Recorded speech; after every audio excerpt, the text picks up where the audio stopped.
인류 역사상 단 한 번도 경험해 본 적이 없는 교회 공동체를 경험하고 있습니다. 사실 전에도 없었고 이 이후에도 예루살렘 교회와 동일한 경험을 하는 교회는 존재하지 않았습니다. 성령이 현재적으로 임해 계셨죠. 충만함도 경험했습니다. 성령이 성도들과 교회와 함께 임하여 계신다. 이거 과거에 경험하지 못한 거였거든요. 그리고 성도들 모두가 성령 충만함을 받아보는 경험, 이 이후에도 사실은 없었습니다. 주님을 전적으로 신뢰하고 주님을 주권자로 인정해서 다 함께 청지기 됨을 고백하는 공동체, 과거에 없었고 예루살렘 교회 이후에도 사실은 이게 실현된 교회는 존재하지 않았습니다. 예수 그리스도의 피를 함께 나눈 형제 자매로서의 식구들이 되는 경험 처음이기도 했고 역시 이후에도 없었습니다. 내게 아닙니다. 하나님 겁니다. 주님 겁니다. 그 주권을 전적으로 인정해서 유무상통하는 거 그거 전에 없었고 이후에도 그런 교회는 존재하지 않습니다. 초자연적인 능력으로 함께 하시는 하나님을 날마다 삶의 자리에서 경험하는 거, 이것도 처음 경험하는 거였습니다. 자, 이쯤 되면 이제 이후에 이 예루살렘 교회가 이렇게 해서 하나님 앞에 멋지게 쓰임 받은 교회였다. 이렇게 쭉 진행을 하면 되는 상황입니다. 예루살렘 교회가 성경에 기록되면서 무슨 의미를 지닐까? 교회 측면에서는 이게 바로 내가 세우기를 원했던 교회야. 뭐 이렇게 간접적으로 말씀하시는 거죠. 주님이 제자들에게 그렇게 말씀하셨잖아요. 내가 나의 교회를 세울 것이다.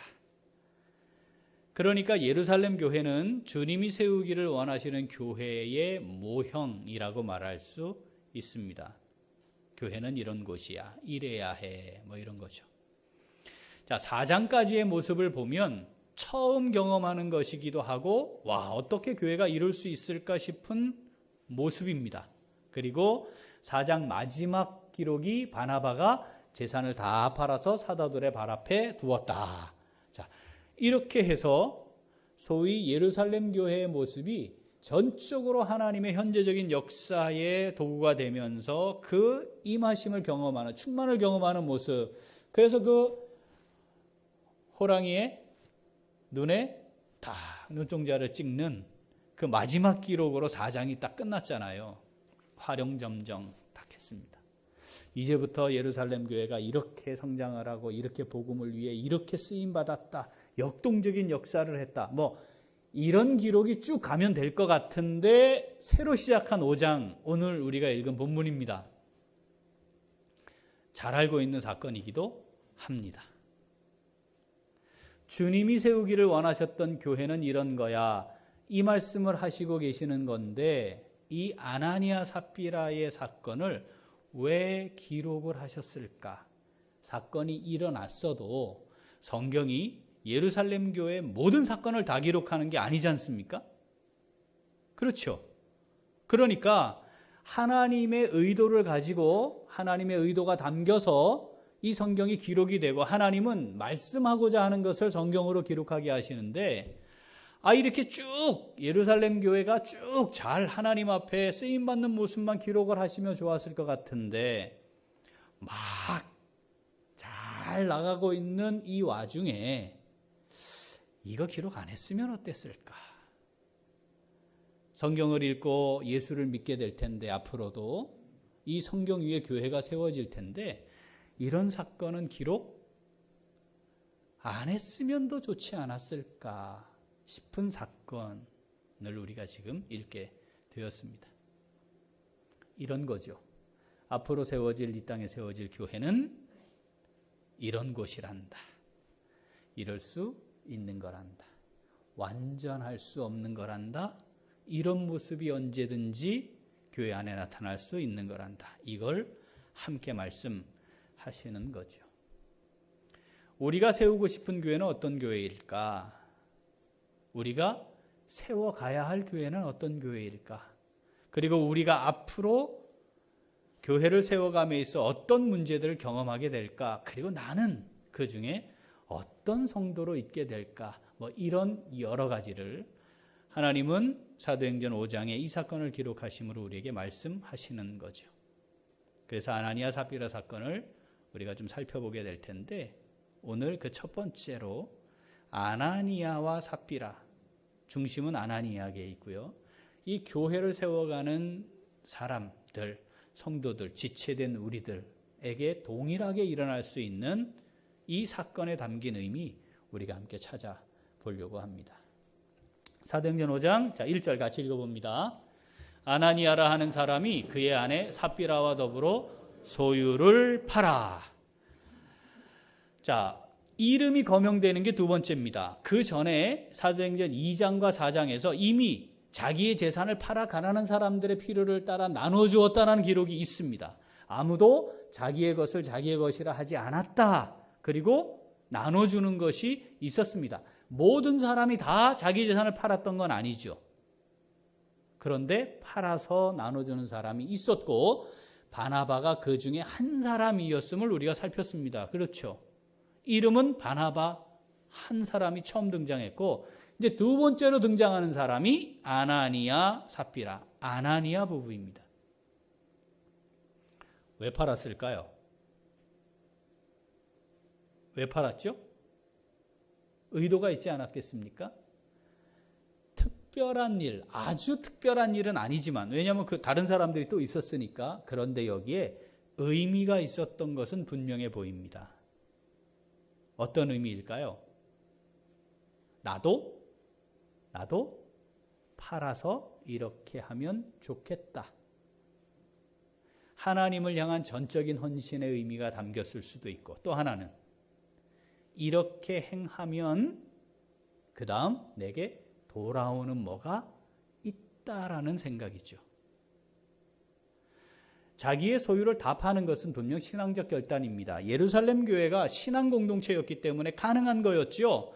이게 착한 사람들, 좋은 사람들끼리 모여서 뭘 하자 하는 걸로는 되는 일이 아닙니다. 분명 신앙적 결단이었을 겁니다. 그런데 의도가 있었던 거죠.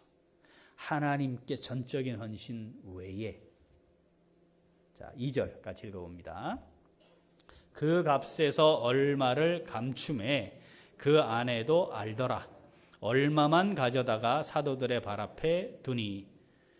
자, 재산을 팔아서 하나님께 드릴 목, 앞으로 우리가 살아갈 목, 이게 나누는 게 잘못인가요?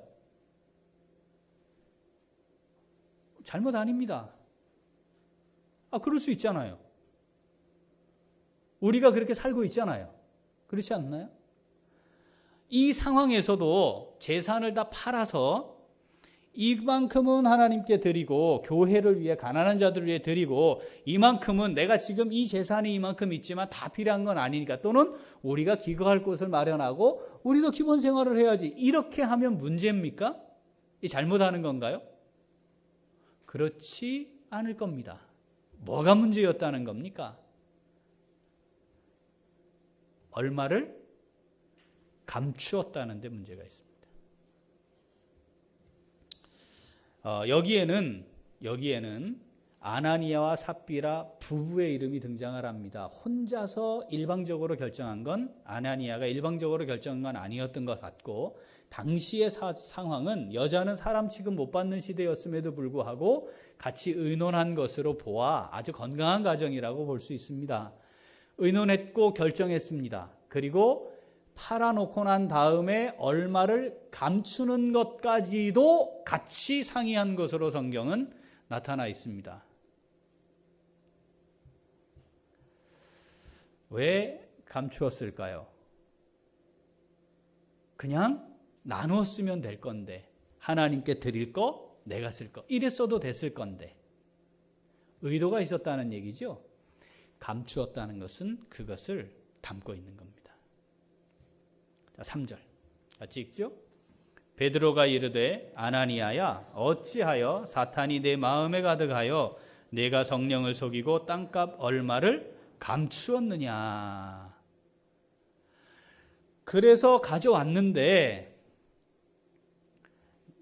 이후에 우리가 읽었던 본문, 오늘 읽었던 본문 이후 구절에는 삽비라에게는 묻거든요. 이게 땅값 한 것의 전부냐 이렇게 묻잖아요. 그런데 아나니아에게 물었다는 기록은 없어요. 그런데 분명한 사실은 이게 전부다라고 말했다는 거죠. 감추어 놓고 이게 전부입니다라고 말했다는 사실은 지금 확인이 되어 있습니다. 그것에 대해 하나님께서 베드로를 통해 판단하시는 겁니다. 어떻게 판단하셨어요? 사탄이 내 마음에 가득하였다. 안 파는 사람도 있는데, 지금 안 파는, 못 파는 사람도 있고요. 아예 시도도 못 하고요. 물론 그거 전적으로 해서 하나님께 다 드렸으면 훨씬 좋았겠지만 그래도 판 게 어딥니까? 그거 쉽게 결정하지 못했을 텐데 팔아놓고 얼마를 감추어 두고 가져왔으면 안 한 것보다 요만큼 한 개 더 낫고 칭찬할 만한 일 아닌가요? 오히려 위로해주고 격려해줘야 되는 상황이 아닌가요? 그렇게 생각이 듭니다. 인간적으로. 이만큼이라도 한 게 어디야? 이렇게 생각할 수 있습니다. 그런데 하나님은 지금 감추어둔 것에 대해 말씀하십니다. 위장한 것에 대해 말씀하시는 거죠. 그리고는 너무 냉혹하게 평가하십니다. 과격하세요. 예수 믿고 살아가는 신앙생활을 하는 동안에 사탄처럼 사탄 이런 말을 듣는 것만큼 충격적인 말이 또 있겠습니까? 그런데 지금 그렇게 말씀하세요. 사실 베드로도 주님께 이 말 들었거든요. 우리 안에 뭐가 있습니까? 육체의 소욕이 있습니다. 또 뭐가 있죠? 성령의 소욕이 있습니다. 육체의 소욕은 누구에 의해 주장될 가능성이 있는 건가요? 사탄에 의해 주장될 가능성이 있습니다. 그대로 방임해 두면 사탄의 도구가 되는 거죠. 지금 아나니아에 대한 하나님의 판단은 성령의 소욕, 이 성령의 인도하심과 그 인도하심에 따라갈 수 있는 걸 완전히 상실한 채 성령의 충만함을 입는 것과 반대의 경험을 지금 하고 있다고 판단하시는 겁니다. 네가 사탄에 사로잡혀 있다. 아니, 안 파는 사람도 있는데 이 정도 팔았으니 이걸 좀 이렇게 격려해 주면 더 좋지 않았을까? 야, 왜 거짓말했냐? 이렇게 좀 하시면서 그러지 말아라. 이렇게 하시면 좋았을 텐데 사탄에게 사로잡힌 자다. 그리고 네가 성령을 속였다고 평가하십니다. 왜 이랬을까요? 아나니아는 강제되었나요? 안 하면 안 되는가요? 이때 건축원금 하자 그래가지고 안 했다가는 찍히는 이런 상황입니까? 그런 것도 아니잖아요. 누가 와가지고 돈 내놔라. 예수 믿으면 이거 우리 교회 다니려면 돈 안 내면 안 된다. 무슨 이단 사이비 종교단체처럼 하는 것도 아니잖아요. 이건 그냥 전적으로 자기의 의지에 따라 결정하면 되는 거였습니다. 위협에 놓인 것도 아니었습니다.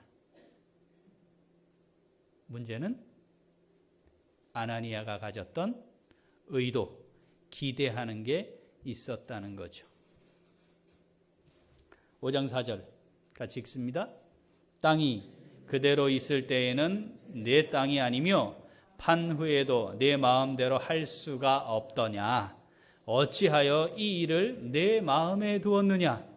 사람에게 거짓말한 것이 아니요 하나님께로다. 사람에게 거짓말했습니다. 사람을 속일 수 있다고 생각했습니다. 가능합니다. 자기가 얻고자 하는 걸 얻기 위해 그렇게 할 수 있습니다. 그런데 아닌 척 할 수 있고 아닌데 그런 척 할 수 있습니다. 그렇게 얼마든지 가능합니다. 교회를 이만큼 다녔고 직분이 이러니까 이 정도의 믿음의 사람일 거야. 그렇게 생각하는데 미치지 못하면 그 미치는 것처럼 위장할 수 있습니다. 이건 너무 과하잖아. 아닌 것처럼 그렇게 할 수도 있습니다. 그래서 우리는 종종 사람들에게 거짓말을 합니다. 그런데 하나님은 그 같은 상황을 놓고 하나님께 거짓말을 한 것이라고 판단하십니다.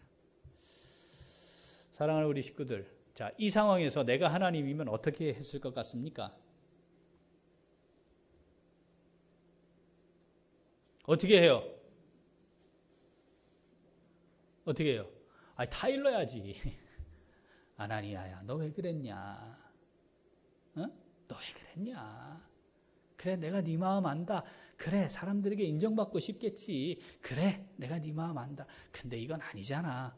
뭐 이렇게 한번 하셔야 되는 거 아니에요? 그 인자하심이 무궁하신 하나님,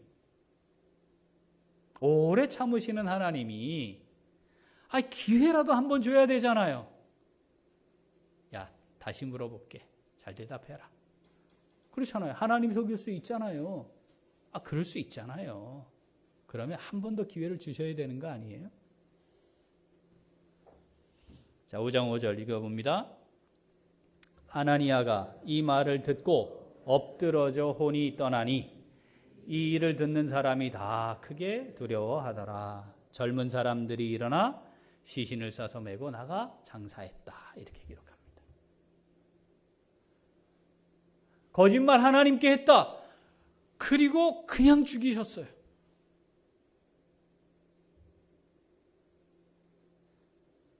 이 불미스러운 사건이 한참 잘 나가고 있는 예루살렘 교회에 일어난 겁니다.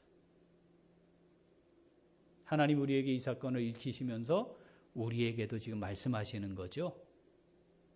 그렇죠?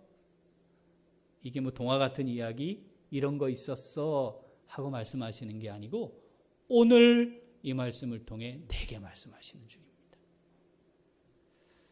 자, 오늘 이 말씀 우리에게 주신 말씀인 줄 믿습니다. 자, 그럼 어떻게 할까요? 같이 읽어봅니다. 사람에게 받는 영광에 매이지 않고 진정성을 가지고 하나님께 순종합니다. 한 번 더. 사람에게 받는 영광에 매이지 않고 진정성을 가지고 하나님께 순종합니다. 자, 사람에게 죽을 때까지 없어지지 아니하는 욕구. 뭐라 그랬죠, 그게? 명예의 욕. 소유욕은요, 죽음 앞에서는 없어져요. 근데 명예의 욕은 안 없어져요. 언제까지도 있다고요? 죽은 이후까지도 있어요. 그래서 죽은 이후에 내 이름이 어떻게 남을까를 걱정해요, 사람들이. 사람은 죽어서 이름을 남긴다 생각하거든요. 이건 그냥 사람이라는 존재가 가지고 있는 거예요. 명예의 욕, 명예에 대한 욕심, 본능, 이것의 바탕을 이루는 게 있습니다. 그게 뭐냐면 인정받는 거예요. 인정 욕구가 모든 사람에게 다 있습니다. 자, 부모가 됐잖아요. 자식들에게 좋은 엄마, 아빠 그렇게 평가받고 싶지 않으십니까? 그 지극히 당연한 거죠. 제가 목사인데 우리 목사님 참 좋은 목사님이야. 이 얘기 듣고 싶죠. 그거 듣고 싶은 게 정상이에요. 그렇게 말씀해 주세요. 네. 가끔은 왜 저러지? 그래도 그렇게 말씀해 주세요. 그럼 제가 또 용기를 내지 않겠어요? 성도들 사이에 우리가 서로를 위해 응원하고 격려하고 위로할 때 그렇게 하는 거 아닙니까? 내가 행동을 하고 나면 그 행동에 대한 반응이 있게 되어 있는데 그 반응이 내가 인정받는 것이고 싶다는 거죠.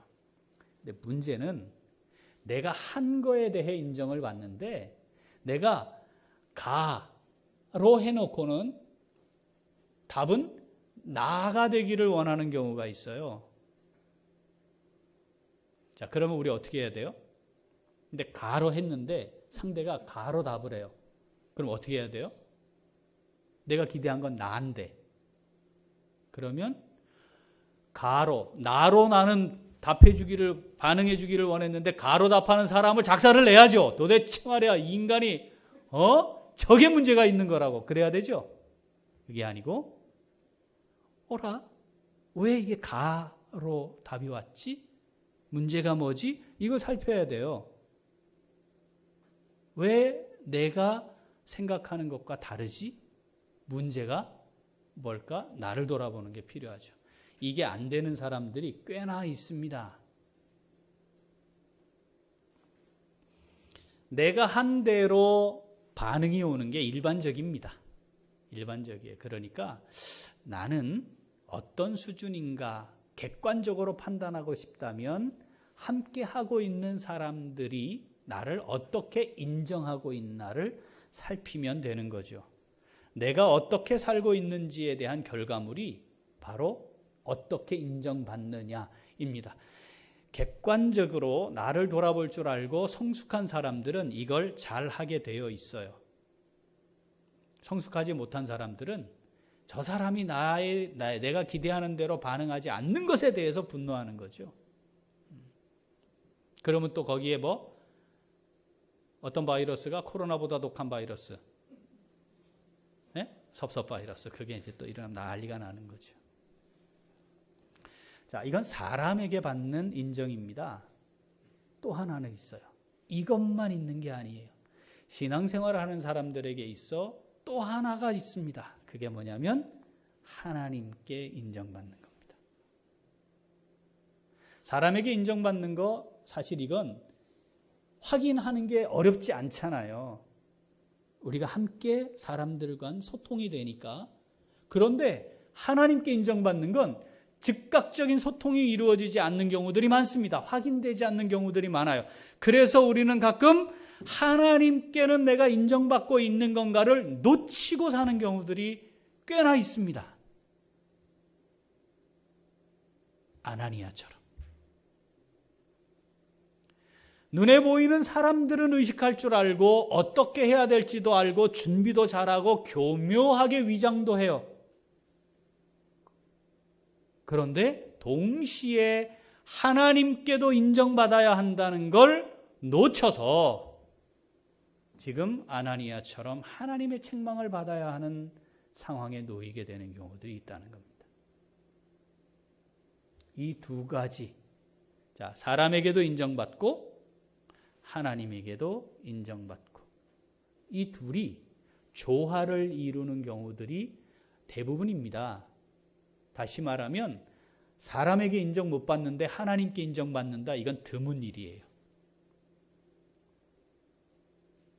가끔은 사람들에게 인정 못 받는데 하나님께 인정받는 경우들이 있기는 합니다. 왜냐? 이 세상의 질서를 따르거나 죄의 문제 앞에는 그럴 수 있거든요. 그런데 일반적으로는 사람에게도 인정받는 게 굉장히 중요합니다. 자녀들에게 인정받는 부모가 아닌데 하나님이 인정하시는 부모, 거의 대부분은 그렇지 않습니다. 하나님께 인정받는 사람으로 사는 사람은 사람에게 인정받는 경우들이 대부분입니다. 아나니아는 지금 이 원리를 놓쳤습니다.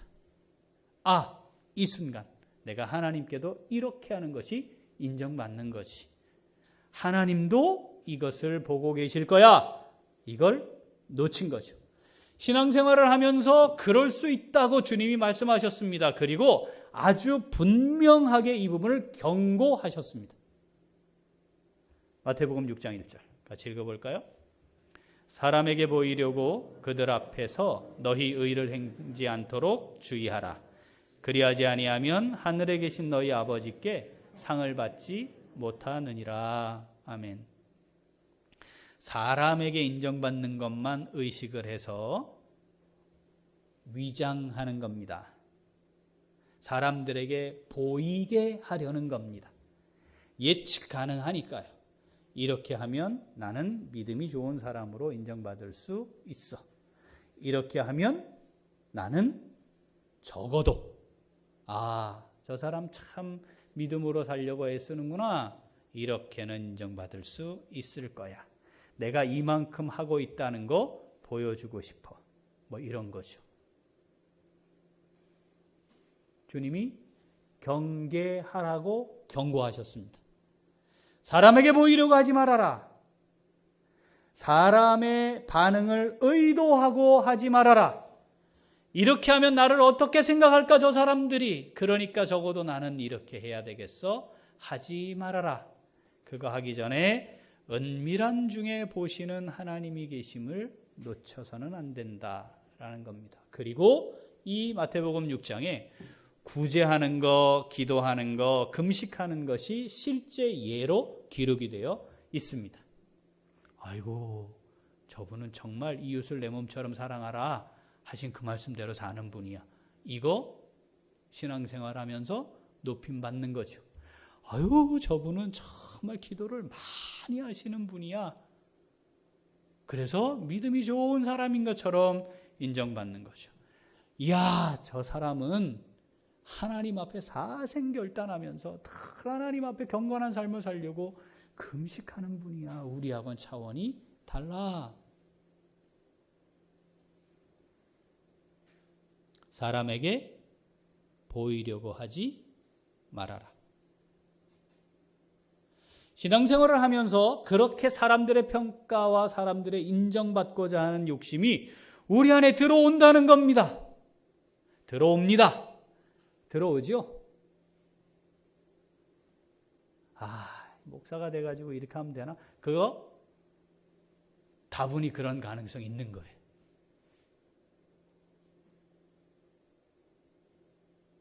내가 교회를 몇십 년 이렇게 다녔다는데 이렇게 하면 사람들이 날 뭐라 할까? 그것도 의식하는 거예요. 거기에 뭐가 들어가야 된다 반드시? 하나님은 어떻게 보실까? 하나님, 내 하나님 앞에 이거 참 이래도 되나? 이게 들어가야 한다. 그런데 그걸 놓치며 살아가는 것이 우리의 본성이다라는 겁니다. 이건 사람에게 있는 본성이에요. 창세기 4장 3절 4절 읽어보겠습니다. 세월이 지난 후에 가인은 땅의 소산으로 제물을 삼아 여호와께 드렸고 아벨은 자기도 양의 첫 새끼와 그 기름으로 드렸더니 여호와께서 아벨과 그의 제물은 받으셨으나 하나님 앞에 감사의 제사를 드리는 겁니다. 하나님이 수확하게 하셨고 하나님이 새끼를 얻게 하셨습니다. 그래서 하나님께 감사의 제사를 드리는데 가인은 제사를 드리는 모양은 가졌지만 하나님을 향한 감사의 마음은 없었습니다. 제물을 준비해서 드리긴 했지만 하나님께 자기의 마음을 담은 건 아니었습니다. 하나님은 뭘 보신다고요? 그 마음을 보시는 거예요.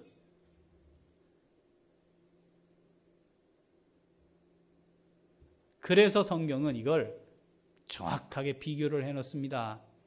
가인은 땅의 소산, 본문 원문으로 가보면 수확물 중에 일부 이런 표현이에요. 아벨은 양의 처음 난 것. 의미가 담겼다는 겁니다. 여기에 가인은 전적으로 이 모든 것이 하나님이 내게 더하신 은혜입니다. 이 고백이 없는 거였어요. 그런데 하긴 해야 됐어요. 그러니까 적당히 흉내낸 겁니다. 하나님 그거 보셨어요? 안 받으셨어요. 그러면 어떻게 해야 됩니까? 뭐가 문제였을까? 해야지요. 하나님, 뭐가 문제예요? 하나님, 그 순간 하나님 죄송해요. 제 마음 아셨군요. 그렇지 하나님. 제가 어떻게 하나님 속이겠어요? 죄송합니다. 했어야 돼요. 그런데 가인은 어떻게 합니까? 아벨을 죽이는 것을 선택합니다. 인정받고 싶은 마음, 그것이 우리 본성 가운데 있고요. 그 본성으로 우리 안에 있습니다. 나는 인정받고자 하는 욕심이 내 안에 있는 사람이다. 이걸 놓치지 말아야 합니다. 저는 그런 사람 아니에요. 그럴 수가 없어요. 그럴 수가 없어요. 하나님도 인정받고 싶어 하시는데, 영광받고 싶어 하시는데 우리에게 그런 거 반드시 있는 겁니다. 만약에 저는 그런 사람 아니에요 하면 자기를 모르고 있고요. 틀림없이 그 사람은 사람의 인정을 받고 살려고 하는 사람임이 틀림없습니다. 저도 인정받고 싶다니까요.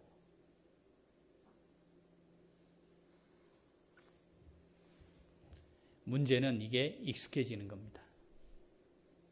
익숙해지면 사람에게 인정받는 것이 삶의 중심이 되고 그것에 익숙해지면 위장을 해요. 위장을 해서 사람들의 인정을 자꾸 받잖아요. 그런데 시간이 흐르다 보면 내가 이거 위장하고 있다는 사실을 망각해요. 그래서 위장하고 있는 내 모습이 진짜 내 모습인 걸로 착각해요. 여기까지 가지 말아야 합니다. 성경에 그런 사람들 무리가 있었어요. 누구죠? 서기관과 바리새인들이 그러했다 이 말입니다. 아이고 종교를 하나 갖는 게 좋지. 그럼 종교를 하나 갖는 게 좋지. 좋지 없는 것보다. 세상 사람들이 다 이렇게 얘기하거든요. 자기는 설령 종교를 안 갖더라도 말은 그렇게 한단 말이죠. 이유가 뭐예요? 한 번이라도 지가 신을 믿으면 그 신을 의식하며 살 거 아니냐. 한 번이라도. 그러니까 그걸 안 하는 사람보다는 한 번이라도 하는 게 낫겠지. 이런 겁니다. 그런데 우리가 알고 있는 것처럼 하나님 외에는 신이 없잖아요. 다 가짜잖아요. 만든 거잖아요. 죽은 신이잖아요. 사신 아니에요. 죽은 신이잖아요. 그걸 갖고 있는 사람도 없는 것보다 낫다라고 말하는 것이 일반적인데, 살아계신 하나님을 믿고 있는 우리가, 살아계신 하나님 앞에 살아가고 있다고 하는 우리가 그렇지 않은 사람들보다 나은 삶이 아니라면 이거 문제가 있는 겁니다.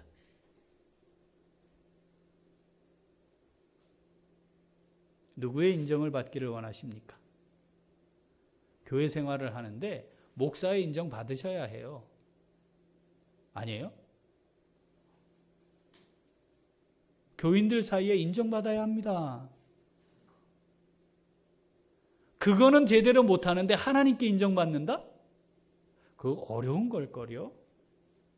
그거는 우리 스스로가 다 지금 범죄하자는 쪽으로 가고 있을 때 그렇겠죠. 근데 그게 아니고 하나님의 뜻을 구하는 삶을 함께 살아가고 있다면, 함께 거룩한 성도의 삶을 구하고 있다면 우리 사이에 서로 인정받는 게 필요합니다. 그런데 거기에 뭐가 들어갈 수 있다? 위장. 소유를 파는 결단을 하는 건 보통 사람들보다 더 뛰어난 결단이니까 인정받을 만합니다. 그런데 그게 전부가 아니라는 것, 그것은 감출 수 있는 거죠. 제가 이 말씀을 준비하면서 필리핀에서 지금까지의 제 삶에 대해서 하나님 앞에 깊이 묵상을 좀 해봤습니다. 제자 훈련하신 우리 성도님들은 아시겠지만 제가 인생을 살면서 훌륭하고 뛰어난 사람은 아니더라도 한 가지는 내가 목사로서 이거는 하지 말자. 기억나십니까? 위장하는 거는 하지 말자. 감추고 위장해서 아닌데 그럴듯하게 만드는, 이거는 하지 말자. 혹시 그것 때문에 성도들이 힘들어하고 어려워하거나 교회가 어려워할 수는 있을지 몰라도 있는 그대로 보이고 내 약점이 보이고 허물이 보이면 기도해 주세요라고 하자. 그래서 위장하는 짓은 하지 말자. 제가 한 주간 쭉 제 삶을 돌이켜보면서 그렇게 살려고 노력을 했지만 그렇지 못했던 순간들이 있습니다. 그때 하나님보다 사람이 더 빨리 보였거든요. 우리가 이걸 놓치지 말아야 합니다. 하나님이 다 보고 계시는 거죠. 그러니까 하나님 제가 요만큼이에요. 하나님께는 그렇게 알아야 합니다. 사람의 눈을 의식하지 않고 살 수는 없어요. 그런데 하나님께는 적어도 먼저 하나님 제가 요만큼인데 하나님 제가 요만큼이라는 걸 인정하고 고백하는 용기도 있게 믿음 주세요 라고 해야 합니다. 그렇지 않으면 내게 속아서 살아요. 자기가 뭐 좀 된 걸로 착각해요. 아나니아와 같은 자리에 들어갈 수도 있습니다. 하나님 오늘 이 말씀을 통해 우리에게 이렇게 말씀하는 거. 예, 이 말씀 읽었니? 내가 너 다 보고 있는 거야. 아나니아 삽비라뿐 아니라 너도 보고 있는 거야. 네 마음이 어떤지 내가 다 알고 있는 거야. 그래, 네가 지금 사람들에게는 그럴지라도 내가 너의 중심은 안단다. 예, 힘내라. 이렇게 말씀하시면 좋겠어요. 하나님의 인정받음, 하나님께 인정받음이 우리의 인생의 가장 중요한 가치가 되어야 합니다. 진정성을 가지고 위장하지 않는 삶을 살기로 결단하면 좋겠습니다. 그것이 혹시 부끄러움이 되더라도 그 부끄러움을 믿음으로 인정하고 고백하고 그래서 내가 조금 더 나아지도록 내가 조금 더 믿음의 분량이 커지도록 함께 기도를 요청하고 서로를 위해 기도하며 세워가는 그 공동체가 성령이 함께 하시는 공동체인 줄 믿습니다. 우리의 신앙생활이 하나님께 인정받음이 가장 중요한 가치가 되고 진정성을 가지고 우리 교회를 통해 내 삶을 통해 하나님이 하기를 원하시는 일들에 귀하게 쓰임받는 아름답게 순종하는 저희들의 신앙생활이 될 수 있기를 소원합니다. 아멘. 기도하겠습니다.